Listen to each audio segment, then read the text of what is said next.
Nandito tayo sa park. Kung may tao man, mangilan-ngilan lang, paisa-isa. May bikers na dumadaan kung minsan, but practically, tahimik talaga dito sa park na to. So, pwedeng puntahan to kung gustong mag-meditate. Kasi nga, super, tahimik. Ayan. Walang katao-tao at yung araw, wala, hindi na sa labas ang araw. Anyway, magandang puntahan to for walking. Kaso, kailangan ingat sa mga coyotes.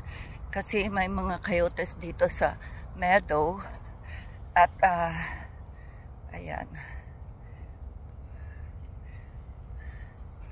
Kung minsan, ang coyote, they attack not people, but yung mga dogs, yung mga may dalang pets nila pag maliliit.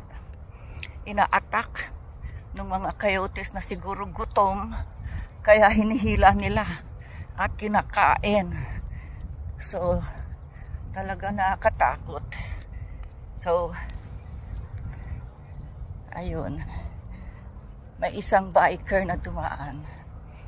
So, pag dito, kailangan may dala kang pamalo. And, yeah, I have my pamalo. Panakot lang to. Kasi you're not supposed to hurt them unless talagang they attack you. So, dala-dala ko itong aking pamalo.